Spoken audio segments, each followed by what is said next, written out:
wrestling? Give me a hell yeah! Let's do it. Let's get it on. Let's do it. Absolutely. Oh, back inside of a computer near you or a radio, depending on how you're picking up the show this evening. I'm WB Ward. And I'm Chip Douglas. You got SCI Wrestling. No, What? I did it right. SCI you did it Wrestling. right. Yeah. What messed me up was the other day I was having to write out the TV show CSI, and I got it wrong because of this show. Which is funny because originally that's what you were getting wrong. It took me how many months to get it right? CSI Wrestling. And not. Sometimes the way we do the show is a crime. That's true. That's So true. maybe that may not be terribly off guard here. We got ourselves a guest for the evening. Yes, we do. Coming up, tell us a little bit about who this Absolutely. jackass is here. Really great guy. Jackass. Name's Jeremy Poplin. He comes from yeah. 1430 AM the Buzz. And he's not a jackass. The Big Show. Him and Chris Plank He's the jackass. Exactly. Yeah. Yeah. They do a radio show 5 days a week for 3 hours. You can hear it on iHeartRadio as well, so that way people are listening to it. It's not in the Tulsa market. It's a great show. It's a sports show, but they also dive into a little bit of wrestling. And they actually have wrestling guests on the show as well, which is really cool. But really excited to have him on. Confirmed him. I was a little worried because I sent him a message last night to confirm, and I didn't hear a response. So I sent him a message today, but as of 2.5 hours ago, he responded and said, "Yeah, we're good." Awesome. So I tell you what, let's go ahead and cover our social meteors, Yes. and then we'll get to the tweet of the week. If you Yeah, I'm ready. You're ready with that? Okay, cool. So and then we'll give him a call and we'll get him on the line. All right. So tell us a little bit about our social media. Social media Yes. is first of all, Facebook. Yes. Square Circle Insider Wrestling is where you go and like us there. Yeah. Also, our Twitter page, Yes. which I'm always very active on. SCI_Wrestling. Well, Man, a few words does great on Twitter. I do. I'm I sorry, do. and I interrupted the address. It's all right. SCI_Wrestling. Thank you to all the new followers. We're growing every week. Actually, we're climbing the social media charts when it comes to Twitter, and I thank everyone for that. Especially if you listen to the show and follow us. Also, you can also send us your questions at sci@wbward.com. And one of these days, I'll actually check that mailbox. Oh, geez. It could be full for all we know. I know, right? But those are social medias. Follow us, like us, and, Okay. and be in communication. We would love to hear from our listeners. And I'm under the firm belief we really should try to upgrade the show and try to become a little bit more high tech. Okay. I think we should just try to become more high tech in what we do here. Oh, sorry. 10, 9, 8, 7, 6, 5, 4, 3, 2, 1, 0. What time is it, kids? Oh, it's the tweet of the week. I had no idea what was going on there. I love it. Wow. I love that. I just had a countdown for the tweet of the week. That's awesome, isn't it? Wow. And I didn't want to interrupt it, but the whole time I'm like, what is going on? I mean, folks, when we do this show, we really don't talk ahead of time on what we're going to talk about. So he gets these sound cues plugged in, and he plays them, and I'm listening to him for the first time like you are. So half the time, I have no idea what's going on. That was masterfully made, I love it. So are you telling me we're in high definition now? We are in high def. Which is great because to enjoy our show, you have to be rather high or deaf. That's that's true. It's a Bob Saget joke, I think. What were we doing? Oh, The tweet of the week better damn well be good after that. It's not that great, but I'll go and do it anyways. This week is brought to you by Jobber Nation Radio, which is another podcast that follows us, and we follow them back. They go, Kofi is great at everything. Yes. Except for winning Money in the Bank matches and Royal Rumble matches. That's true. I gotta agree. The studio audience also shows their approval as well. That made. I'm just breathless now. I don't know how we can follow that intro. That was great. Yeah, but thank you. Next week I'm gonna see how I can dress that up again. I would love to. Okay. Say something to the folks while I flip the switch back here. All right. Well, here in a moment, we're going to get Jeremy Poplin on the line here to go ahead and start talking a little bit about professional wrestling. Are you ready? I'd be ready to rock and roll. Let's give this guy a call here. Let's do it. I hope I got the number correctly here. We did 919. Oh, yeah. Inside joke on that.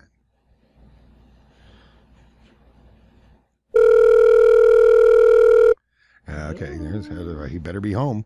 I know. He's probably looking at the caller ID like, who is this? Your call has been forwarded to an automatic voice message system. Okay, let's, because that started to say the phone number there. Okay, look over my shoulder and just tell me if I got this number correct. Hold on, folks. If you don't mind. Hey, I could have very well got it incorrect. And I'm being double checked there. Yeah. That is correct. You're good. Okay, well, right, give me just a couple minutes here. We're going to try to call him back here again. Going to give him a couple of minutes because I've got some stuff I want to go over with this with this old kiddo here. I'm desperately wanting to get him on here. Now we also have some more Money in the Bank matches to talk about too. Yeah, because they've opened the door because don't forget this is a completely different WWE than when the last pay-per-view ended. Right. I mean, there have been major. I don't think I can ever remember this many changes happening this much together. I mean, come on, stop and think about it. We had originally the dominance of the Shield, this dynamite 3-man tag team. That's no more. Cody Rhodes is no longer dashing. He's now Stardust. That's no more. Right. Daniel Bryan has been stripped because of his injury, his neck injury that he has. That's no more. I mean, these are some major changes. These are just not minor little storyline twists. These are some. Oh, Vicky Guerrero is no more. Yeah, that's the one thing I wanted to bring up to Jeremy Poplin. But we saw that this past Monday, Vicky Guerrero saying farewell, and actually that is true. She is no longer affiliated with WWE. And I got to tell you, that was as goofy as it was. That was a very tasteful send off they gave. I think so. I think they did it really well. She earned a lot of respect with the WWE universe as far as the backstage people. Of course, being married to the late great Eric Guerrero. But yeah. You want to go and try it? Call again? Yeah, let's give that guy a shot here. Okay. And you tell me I did have the number correct. Correct. Okay, I will trust you. Okay, so we're trying to dial again.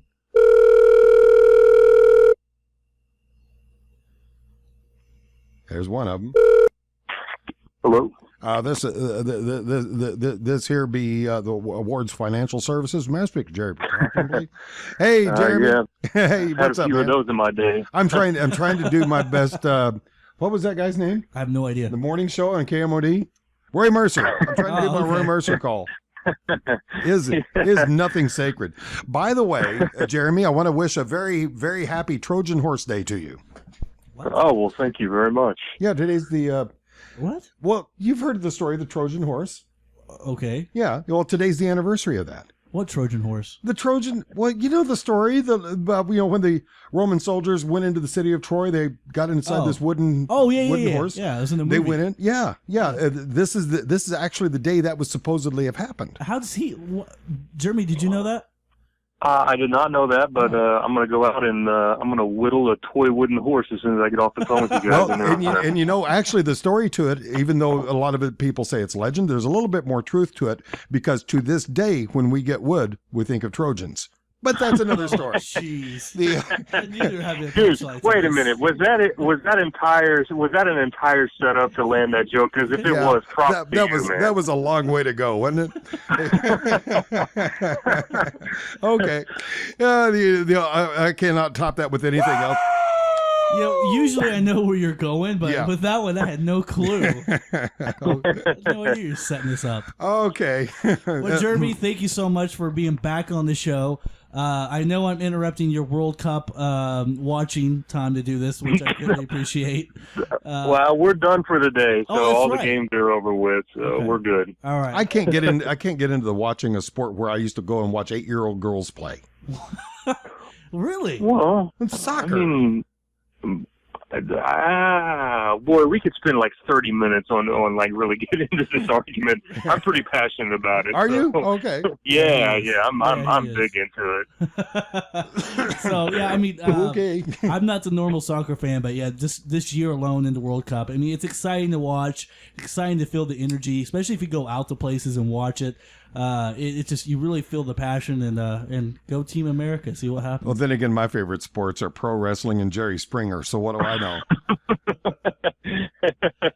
Well, you know what? To each his own on everything. You know, if no one likes it, you know, I'm not here to argue with anyone that doesn't like it. I mean, you like what you like. So, you know, Jeremy, we were talking before we brought you on about these major changes that have gone on since the.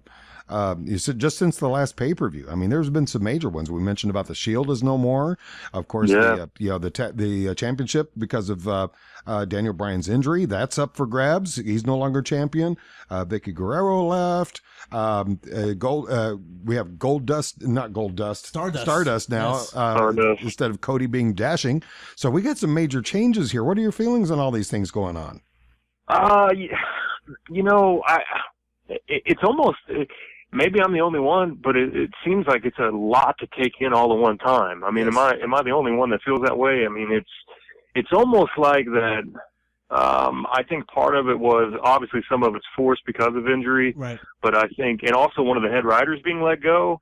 I think that was probably there had been something that had been taking a look at for a long time now, and I think that when the financial news hit, was the stock going down, I think there was probably some pretty intense meetings behind the scene that said, hey, you know what, if we're going to turn this around, we need to do it all right now. So let's get everything moving in the right direction. And you know, if you would have asked me this question a couple of weeks ago, or heck, even the last time that we talked, you know, I was kind of worried about the direction, but maybe now I was a little bit too harsh on them, because guys, maybe they could end up falling into something that's really good and really cool for us, the fans, to enjoy with some of the changes that have happened, and maybe some of the guys that are finally going to get a little bit of a push. I'm all in on this Shield stuff, man. I think it's fascinating to find out exactly what direction they're going to go, and I mean, so much stuff has happened even in the last 24 hours about them accidentally releasing matchups for Battleground, right, you know, in Tampa, to some other aspects. So maybe they've actually stumbled onto something that will be relatively good for the summer. At least I'm hoping that's the case. Well, you know, because we had the Shield turn, which I thought was wonderfully done, just because of the fact that it was the guy I didn't expect. In fact, I probably would have said Roman Reigns before Seth Rollins, just because of what they could have done with him. I think they still made the right decision. But you know, then we have Seth Rollins transform himself into an individual. But then you see Roman Reigns and Dean Ambrose separate between each other, so the Shield's completely no more. I thought they would at least keep them together for one more pay-per-view. But it leads into Money in the Bank. So now with Money in the Bank, we have two separate Money in the Bank ladder matches, one for the World Championship and then one for just a contract. So, do you know the contestants of the World Championship one? Yes, I do. Okay. Yeah. Who do you like in that match, and for what reason? Well, you know, I think until I read some stuff this morning, I would have probably said that they were going to try to put the strap back on Cena, right, for the time being. But now, you know, I kind of wonder if maybe they are going to go in a completely opposite direction. I think everyone would agree that at some point, I mean, because of Brock's contract the way that it is, Brock has to be involved in the big pay-per-views. So at some point, we're going to get Cena and Brock. So I don't know if it's necessarily advantageous for them to go ahead and give Cena the belt back now, or wait until Battleground to take the strap off of whoever wins coming up this weekend, or not. So I would have picked Cena going in. There's something, though, that tells me that I think they're going to give it back to Orton for at least a month to kind of continue on with the strength of their angle that they've pushed for so long with the authority angle and kind of his connections and stuff like that. So I would assume that may be the direction that they're going to go, but I would have picked Cena until you get to thinking about, well, you know, is it really smart for them to put the belt on him now at this time? Because to me, it's got to be a build up after Battleground to go in for SummerSlam. Now, I will show you one thing, some insight that I gave Chip on our last program when it comes to the belts. Let me see how you feel about this thought. I noticed several months ago that when they took these belts, they did not merge them into a belt. They said, okay, right, we're going to do this and keep the belts separate. And at that time, I mentioned, okay, they're leaving the door open for themselves to have two champions again. So yes, what I'm thinking is at the end of this match, I think you're going to see on a double-sided ladder, the opponents going up each side at the same time. Two people will actually grab a hold of the nearest belt that they come to. So when it comes down, you now have two champions again. And for Daniel Bryan's return, because I think he probably will make his return, there's a perfect setup for the next pay-per-view for a fatal three-way. Oh, you beautiful SOB. I hadn't even thought of that. I thought the same thing. You know, usually when he talks creative, he's way in left field, but this one makes a lot of sense. I mean, even if you don't throw Daniel Bryan into the triple threat, because say he physically can't do it, you have two champions build up on Battleground. The winner of that takes on Lesnar at SummerSlam. That's a damn good thought. And now watch, it won't happen. Now, do we know for a fact, because is Daniel Bryan going to even be back by then, or is he not going to be back till after SummerSlam? Well, nobody knows, because of the extent of that kind of a neck injury, he may not be back at all, because look at what happened to Edge. That's true. This could be a career ender.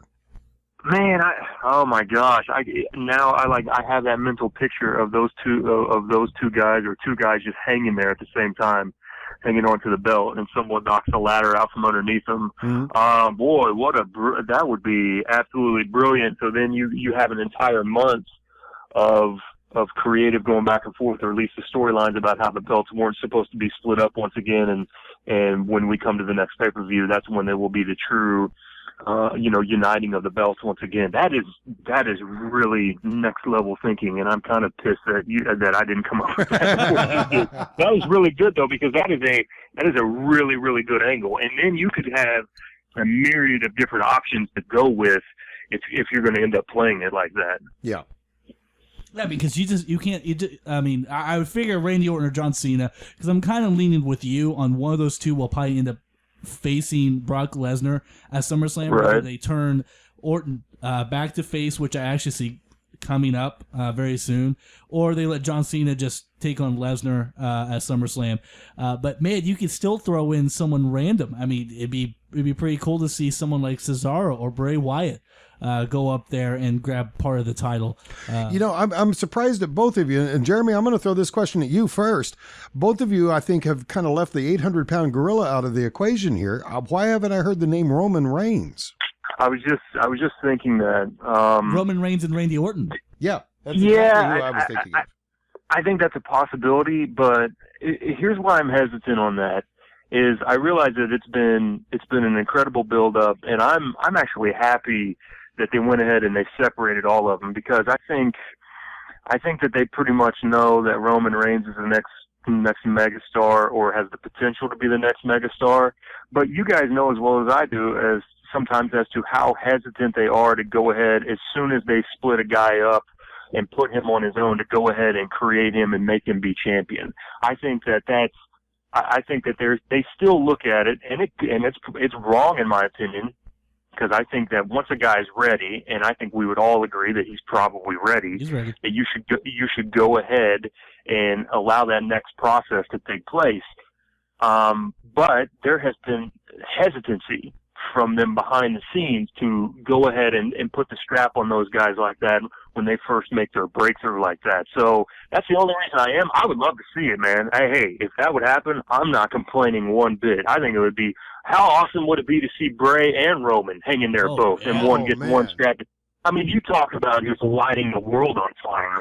And you stop and think about it too, from the aspect of if it was Bray and if it was Roman doing that, how relatively new these two gentlemen are to move to that level that quick. Absolutely, absolutely. But they've shown, and again, I go back to hesitancy, because they've shown, at least in the past, and maybe with some of the shake up behind the scenes that we've seen, that sometimes I feel like they don't know what they're doing, or at least when a guy gets really hot, he's receiving a lot of pop from the crowd. They don't know what direction to go with him sometimes. It's like they freak out, like, oh, well, we didn't really plan this or this guy to get that big. We don't know really what to do with him. So that's why I'm still hesitant on him. And that bothers me as a fan, because I always feel like that they should at least take a little bit more into account how the fans react to people. Because you bring up situations to where you're exactly right, to where they see reaction, so they see the star power, or at least they think they should see the star power, but they're very hesitant on doing that. And then there's the other flip of the coin, to where they force a star down our throat. I'm looking at guys like Sheamus. Sheamus was champion very quickly, and when coming to WB. Alberto Del Rio, same thing. Two guys who have just fallen into the high mid card status that we were forced to deal with on a championship level. They have those two guys, and maybe it's just me. Those two guys fall into a category that I like to call the la la la category. When they come out, I stick my fingers in my ears and just say la la la la la anytime that they're out or they're on the mic, because I don't care. I don't care about them, and you're right. Those two are prime examples of guys that they have continued to try to force down our throats, and it got to a point where I think, and even with a lot of people, I was kind of surprised at some of the reactions that we got when Sheamus finally got back. But they fall into that category that most of my people that I've talked to, they're like, I don't care. I wish they would just do away with some of those storylines. Agreed. Okay, some of the other matches coming up on this. Well, we got the other Money Bank ladder match, the contract match. That they announced all the participants. Seth Rollins, Dean Ambrose, Bad News Barrett. For right now, there could be a potential replacement there because of a shoulder injury. Dolph Ziggler, Kofi Kingston, and I think I'm forgetting somebody. But there's only really two relevant people in this contest, and that's Seth Rollins and Dean Ambrose. But who do you like in that match? I'm with, because I'm with you, I think those are the two most important in this, but we've seen in the past how Kofi's kind of performed in events like this. But I'm not saying that he's going to win. I think he does funny because my tweet of the week was actually something about Kofi Kingston, how he always performs in these matches, but he never wins them. Right. No, you're exactly right. And I think I think they'll continue on with that. As much as I would love to see them go ahead and give this to Dolph, they're not going to. Yeah, it comes down to those two Shield guys. And I would assume that both of you are in the same opinion that I am, that we're going to see a rather lengthy time frame of matches between those two individuals. And I would expect that to carry on, well deep into the summer between those two. So this is a good starting point for them to be in that moment. And I would be shocked if it wasn't those two. And hey, by the way, I like Bad News Barrett, and there have been times where I think that they didn't know what they're doing with that guy. That sucks about that injury, because I want to tell you, that match that he had on Raw with Dolph the other night was awesome. That was one of the best matches that they've had on Raw in quite a while. I thoroughly enjoyed that match. Actually, with this particular match, what I can see happening here, with Dean Ambrose being thrown into the mix, that's going to do away with the idea of Seth Rollins getting up to the top, because quite frankly, I think Dean Ambrose is going to take him out of the ring and never let him come back in. And so actually, as a result of that, I can see Dolph Ziggler being the one making it to the top of this ladder. Oh, I would absolutely love that. Yeah, I would too. That's a guy that needs another push and more direction, and I think deserves it. I caught a comment from Triple H. I believe it was on last Monday night. He happened to say in passing something to the effect, and almost like it was a tongue-in-cheek joke, to the effect of, "Oh my gosh," or somebody else that thinks we don't take Dolph Ziggler seriously. I think that may be a little tipping of the hand of what may be to come. Yeah, and then you put that in with the way that he had the conversation, saying that, well, you want this responsibility, it's all on you, but you better get it done. Yep. Essentially kind of laying down the law. So yeah, that's a good point. And I mean, I've said this before with you guys. I feel like that Dolph kind of hit a meteoric rise and then kind of fell off after there. And that's a guy that maybe it's stupid of me, but I continue to root for. And yeah, maybe that's the case where Ambrose does keep him from being inside the ring for an extended period of time. I think either way, we're looking at match of the night, because I actually just looked over the participants, and of course Rollins, Ziggler, Bad News Barrett, RVD's in it, Ambrose, Jack Swagger, and Kofi Kingston. So we have five high flyers in this matchup that have proven time and time again they put their bodies on the line. So either way, it's going to be a fun match to watch. Just as long as Swagger doesn't win, because I don't know what he'd say if he actually won. Oh. I mean, I hope he does it, because I would hate to see the gimmick of the All American come back. Someone's feeding him lines from behind because he doesn't know what to say at all. That's the reason Dutch Mantel is his manager. That's the reason why. Oh, that's fantastic. Jeez. Okay, now I don't know if either one of you caught Smackdown, but they've started doing this thing. If you'll forgive me for jumping tracks here, they've started doing this thing with Big E, where he's coming out and he's talking like a preacher. Yeah, a preacher type delivery. Yep. I hope that doesn't live very long, because the crowd ain't buying it. No. You could hear conversations in the crowd. Well, you could on SmackDown because they pump in noise sometimes, but did the same thing on Raw. Oh, that's right. And I thought, when it was happening, that's another guy, the la factor. I don't know what it is about him. I can't buy into any storyline that he has, and the Rusev one is already getting old to me.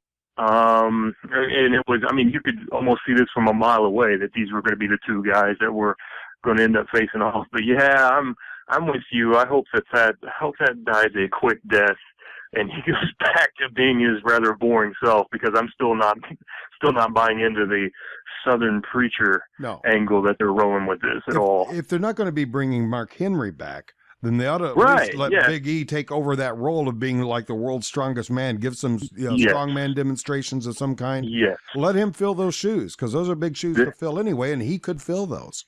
Right. And to me, there's only room for one of those type guys anyway. You can only have so many of those type of guys on your roster in the first place. So yeah, if Mark Henry's done, which is a shame, then yeah, Big E's got to fill into that role, and that's a role I think that he can do. But yeah, trying to make him into something that he's not is just flat out painful, in my opinion. It's brutal to watch. I can appreciate why they do it, because they're trying to be topical. They're trying to make things relevant, but I really don't care a whole lot for the idea of the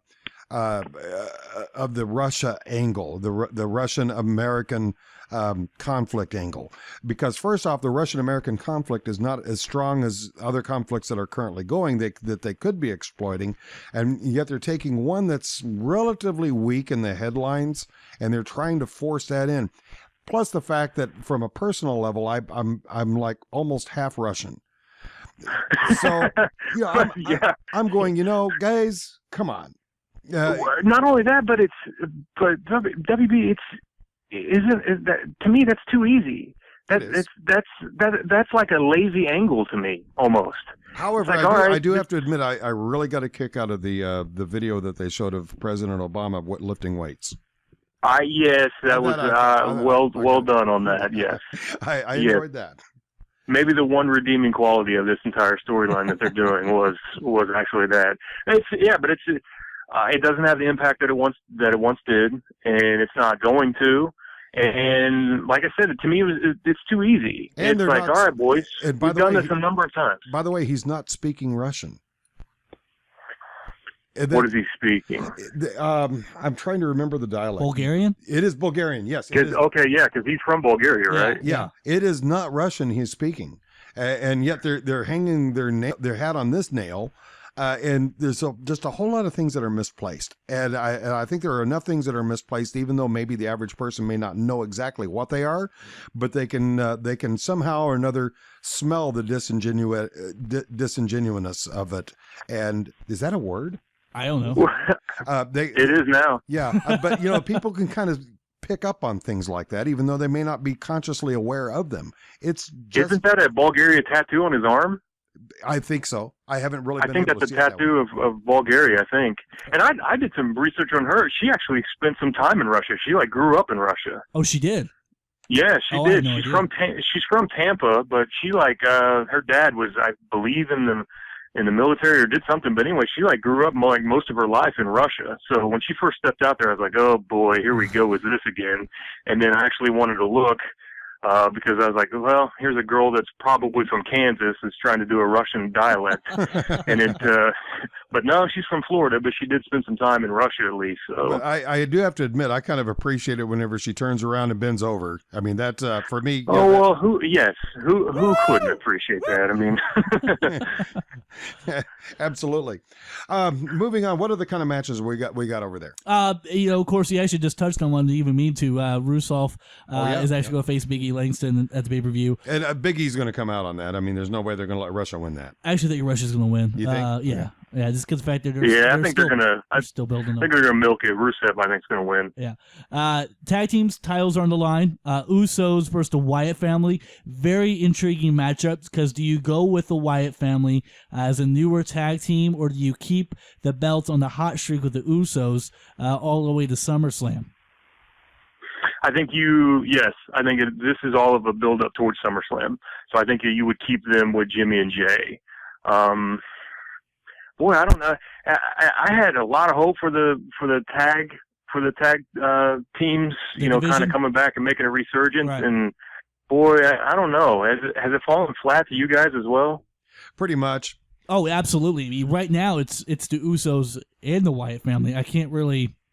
I can't really think of another one at all. Besides Los Matadores. Goldust and Stardust. Oh, yeah, them two. Yeah.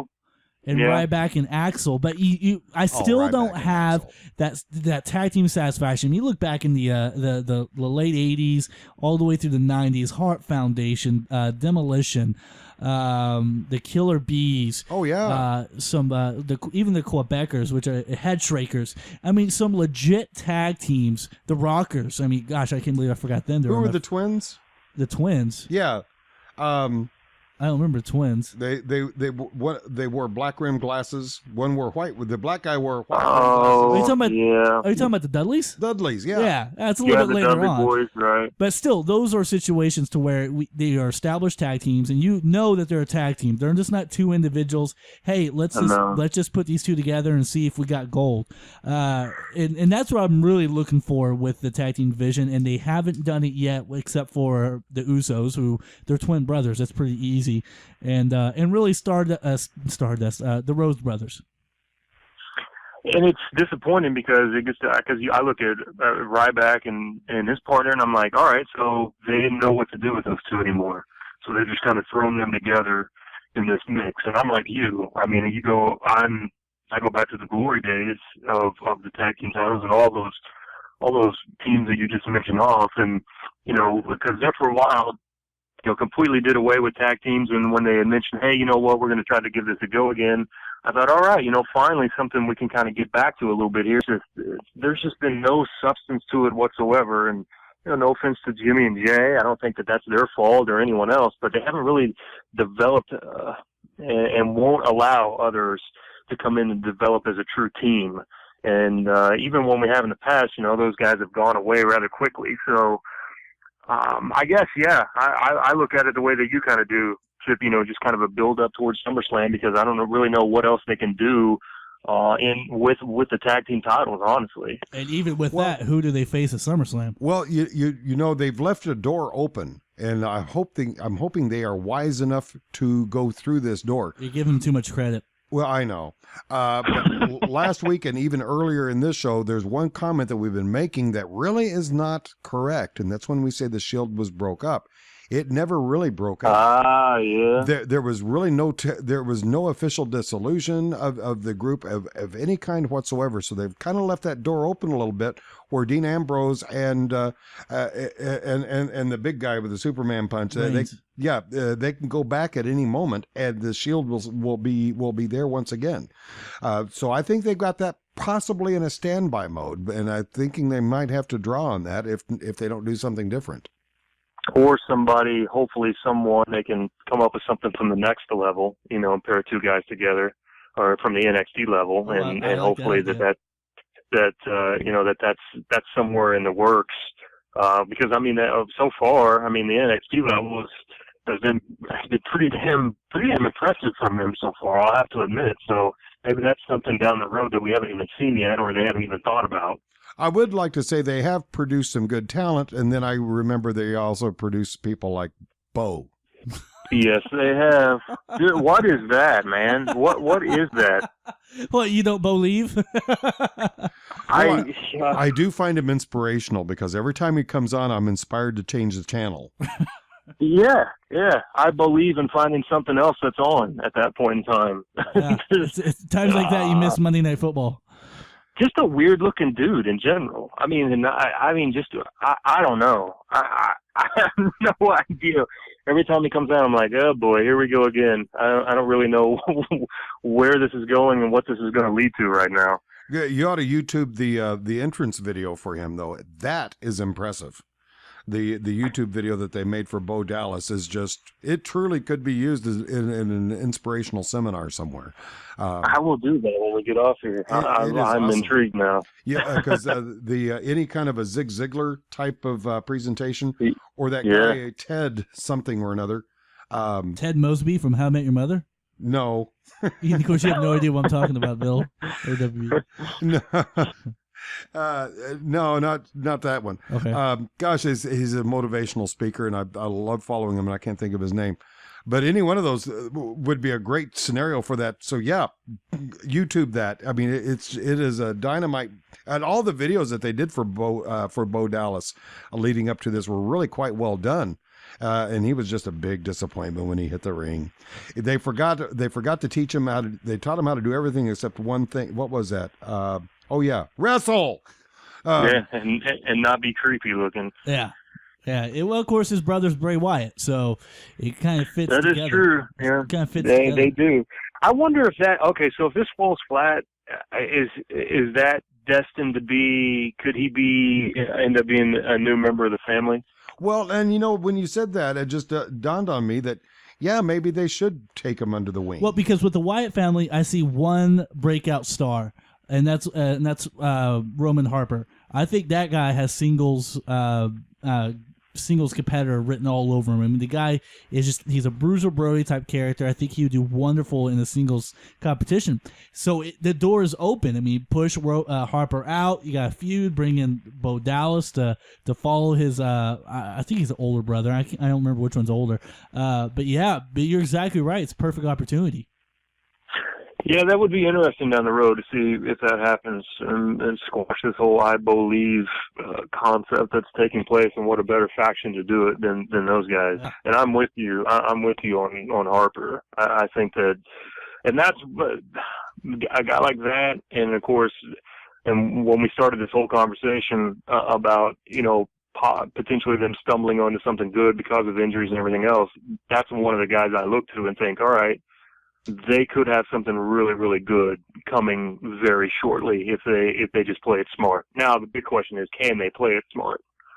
Well, can I make a long shot prediction? Sure. Next year's Money in the Bank pay-per-view, having Harper in it, have him win the contract, and then that would be the way they separate the Wyatts. Is somewhere down the line he cashes in against Bray Wyatt as the champion. Well, it is a long shot because, quite frankly, I don't think they will last together that long. Ah, well. I really think they're hot now. They're doing great. I honestly believe, though, by midsummer, it's going to fizzle. Midsummer? We are midsummer. I'm sorry. It is midsummer, isn't it? Yeah. Why do you think that's going to fizzle out? Down the road. Well, yeah. Why do you think it's going to fizzle out? Because they're pushing so much on it now. I think after, I'm a little worried about overexposure. Because if anything they can be guilty of, it's that. If they're not careful, they're going to feed us so much Wyatt. After a while, nobody's going to care anymore. So the best thing that happened would be to be, I mean, unfortunately, you don't want someone to get hurt, but an injury time would be good, in your opinion, to kind of separate and give us some distance. And they've been working hard. God knows the guys, at least a couple of them, could deserve a little bit of vacation, even if it is a staged injury. And that's what made wrestlers in the territory days. I mean, you take a guy, right? Yep. They never stayed in place. They're always in different cities, and they would just like Dusty Rhodes is a perfect example of it. Huge in Florida, so everyone heard a buzz about Dusty Rhodes coming to Dallas for WCCW or Mid Atlantic or up there in Jarrett Land. That's how you build someone. And so if you build someone and it fades away, let him take a break, bring him back. CM Punk, if he ever comes back, will be the biggest reaction, I think, next to The Rock coming back to host WrestleMania. Oh, absolutely. It'd be meteoric. Meteoric rise for him. Yeah. And you from a physique point of view, it would truly be a dichotomy at best because of the fact the explosion of it compared with his diminutive size, because he's really not that big of a guy. It truly will be amazing. The irony of it, because he's not what you'd call a big cut bodybuilder, right? But I'm not trying to take anything away from CM Punk either. He's a great performer. He's a very talented entertainer. He knows he's the best mic worker, I think, in decades, if not ever, in my opinion, anyway. So, yeah, to have him come back and have that kind of a reaction from the audience, man, that would just be awesome. I would love that. Are we ever going to see that? I mean, do either one of you think that we're even close to that being not now something that could happen? It's anything is possible, but not anytime soon. I mean, we're talking maybe a year away if it happens. I'm thinking WrestleMania at the earliest. I think that would be the time if it were. I think it will happen. It's just a matter of time, because there's a coming time where he's a wrestler, just like Stone Cold said. You get the itch, and as soon as he gets that itch, someone will call someone. And the offer will be on the table, and it's too good to turn down, to where he'll do it. But yeah, I mean, possibly WrestleMania, which I mean we're looking next April. I think that'll probably be the earliest we'd see Punk come back, unless something surprise happens.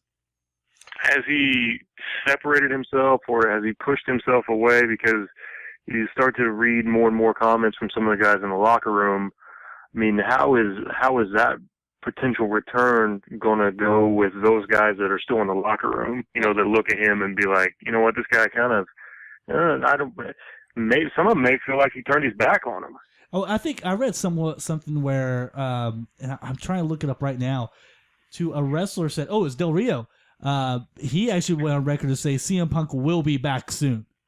So I don't know how much to take on that, but if other wrestlers that I'm assuming have talked to CM Punk are saying that it could happen, and more than what everyone probably could think. But he has separated himself for the most part. Him and AJ Lee just got married. Yep. There's that picture leaked online with them running together. So I'm sure they're enjoying their newlywed experience. And then after that, who knows? I mean, AJ Lee's probably planning on coming back. I mean, I see him possibly coming back with her. I wonder if we'll ever see Vicky again. I get the sense I think Vicky's done. Yeah, speaking of Vicky, how'd you like that?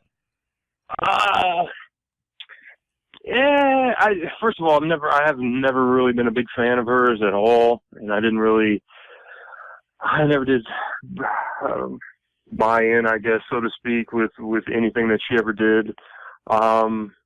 I guess when you add, what it was, that like butterscotch pudding looking substance or chocolate pudding or whatever that was. Pudding thighs, maybe. Yes. I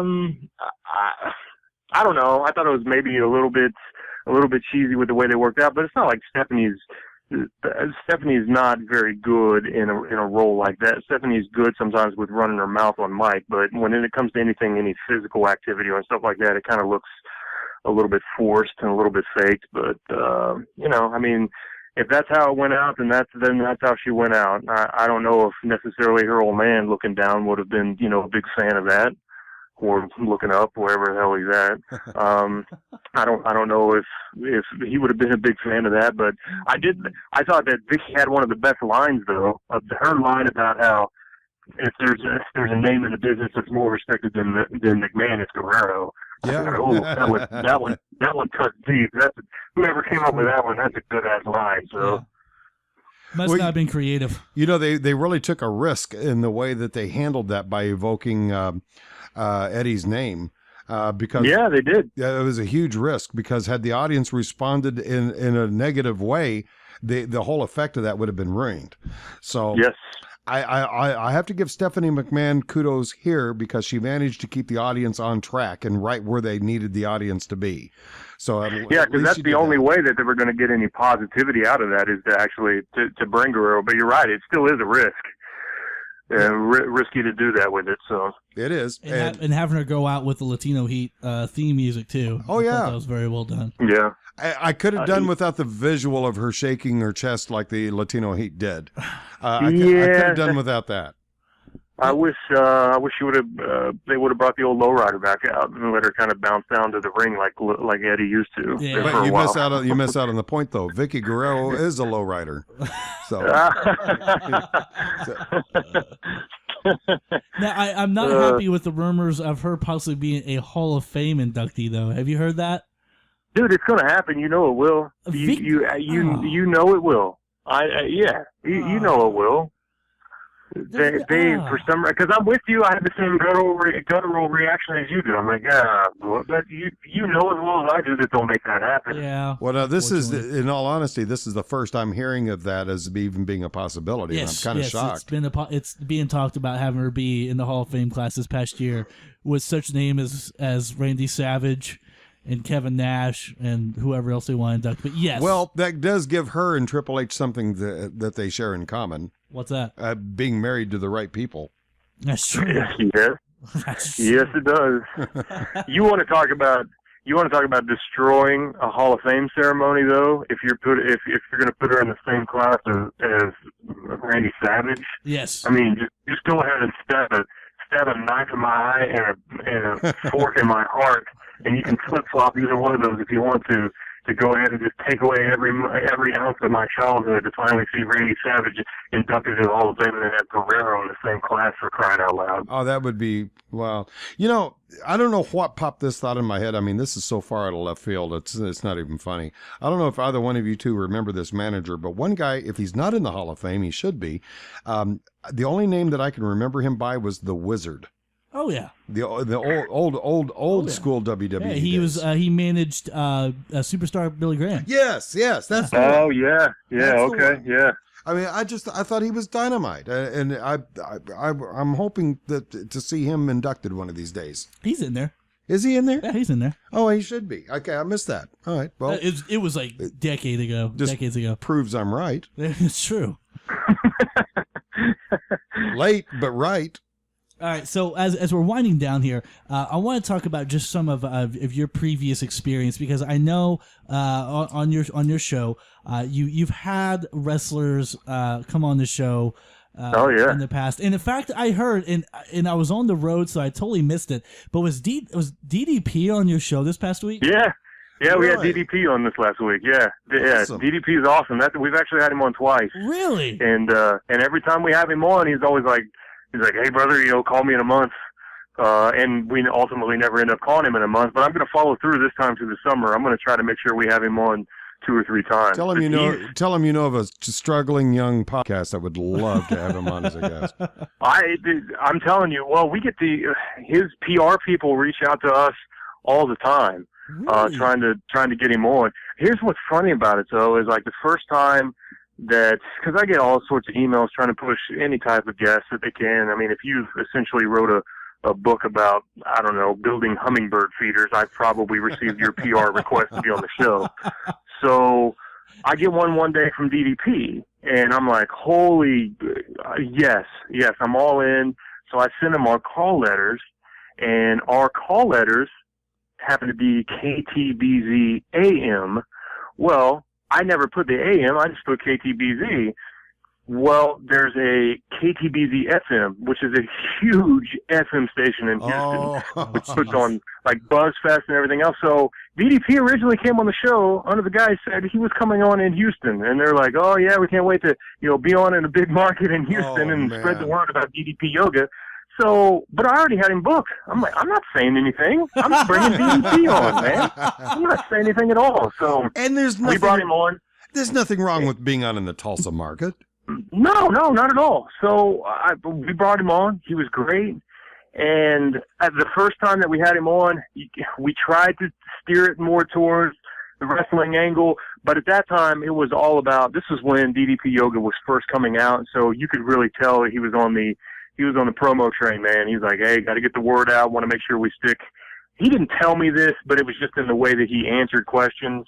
Right. About how, they want to try to keep it as much to yoga as we could. Because honestly, I could talk to that dude I could talk to him all day. Yeah. And we had him on again this week. We mainly stuck to the yoga stuff again, but he had been on Shark Tank. He had been on some other stuff. So we talked to him about that. And we talked to, Plank had a great story because if you guys remember Starrcade when he teamed up with Karl Malone. Yes. In the tag team. Against Rahman and Hogan. Yes.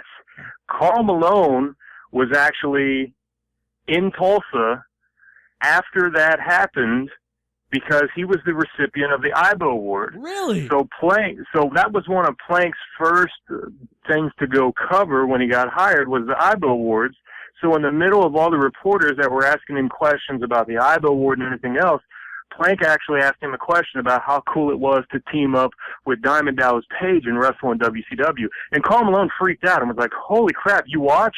Like, this is awesome. And, wanted to have a conversation. So we relayed that story to DDP, and he started laughing. He thought that was, one of the funniest things he'd ever heard. And he said one of the coolest moments that he ever had was after Karl Malone had hit a three-pointer one night, he gave the Diamond Cutter sign. And he was like, that was still maybe one of the coolest angles that we've had. So, yeah, we had DDP on this week, and I think we're going to try to have him on again sometime near the end of July, I believe. Well, I don't know if you knew this or not, but I've had, over the last few years, I've had 2 strokes, and I now have to walk with a cane. So, if anything, I'd like to get on the DPP Yoga because I hear it does some miracles, and I've seen some rather strong testimonials. I've got it. I purchased it at the beginning of the year. And I told Dallas this that I had noticed, and I'm kind of I'm a taller guy. I'm 6'5", and I used to be heavier, but I've lost weight. But I noticed that when I was taking long car trips, I was noticing I had severe lower back pain. And after doing the yoga, I had noticed that when we would be in the car taking trips like that, I wouldn't have that pain anymore from just going through his program like that. And I actually thoroughly enjoy his product. So I was impressed by it, honestly. I was worried about it being kind of gimmicky, but when I started reading that, guys like Jericho and everyone else had really enjoyed using the product, I thought, well, you know what, I'll go ahead and try to jump in on this as well. Well, awesome. Jeremy Poplin, I tell you what, you did not disappoint, my friend. Well, thank you, guys. We've got to have you back, man. Got to have you back. Yeah, man. Anytime you guys want, I'm always here. Thanks a lot. Thank you, buddy. I appreciate you guys. And thus ends it up another week. Join us next week for another edition of SCI.